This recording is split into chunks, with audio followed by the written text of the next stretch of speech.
कल्पना कीजिए, जब अर्जुन महाभारत का महान धनुर्धर अपना गांडीव उठाकर युद्ध के लिए खड़ा होता है, पर सामने कोई और नहीं, स्वयं महादेव होते हैं। क्या वाकई अर्जुन ने भगवान शिव से युद्ध किया था? और क्या हुआ जब युद्ध खत्म हुआ? आज हम आपको सुनाएंगे महाभारत की एक अनसुनी दिव्य कथा, जहां भक्त ने भगवान को चुनौती दे दी।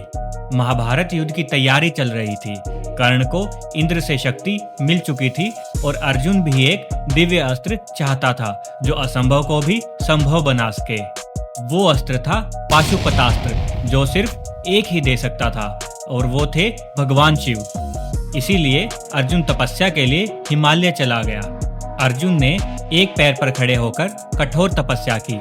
घंटों, दिनों, हफ्तों तक बिना खाए पिए, बिना हिले डुले। देवताओं को आश्चर्य हुआ, किसी योद्धा में इतनी शक्ति। भगवान शिव ने सोचा, क्या यह योद्धा सचमुच पाशुपतास्त्र के योग्य है? भगवान शिव ने एक शिकारी का रूप लिया और एक राक्षस को एक जंगली सुअर का रूप देकर अर्जुन के तप स्थान पर भेज दिया। अर्जुन ने जैसे ही देखा, उसने अपना बाण चलाया। उसी समय शिकारी ने भी बाण चलाया, जो कोई और नहीं, भगवान शिव थे। सुअर मरा, लेकिन सवाल उठ खड़ा हुआ, किसके बाण से मरा? दोनों में बहस शुरू हो गई और फिर हुआ युद्ध। अर्जुन ने अपना गांडीव उठाया और वार पर वार करने लगा, लेकिन शिकारी पर कोई असर नहीं हुआ। अर्जुन को गुस्सा आया, वो पास गया, मुक्का मारा, लेकिन उसके हाथ कांप उठे। शिव मुस्कुराए और तभी अर्जुन को एहसास हुआ, वो किसी साधारण मानव से नहीं, स्वयं भगवान शिव से युद्ध कर रहा है।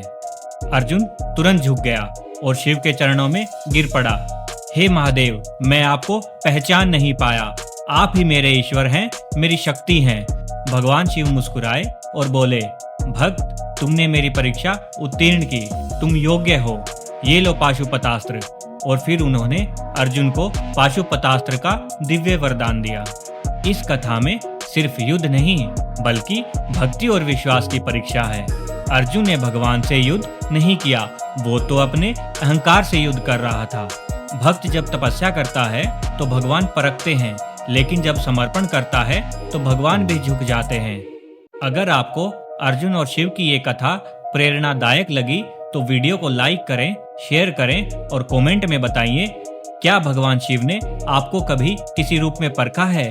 सब्सक्राइब कीजिए ऐसे ही दिव्य रहस्यों और पौराणिक कथाओं के लिए।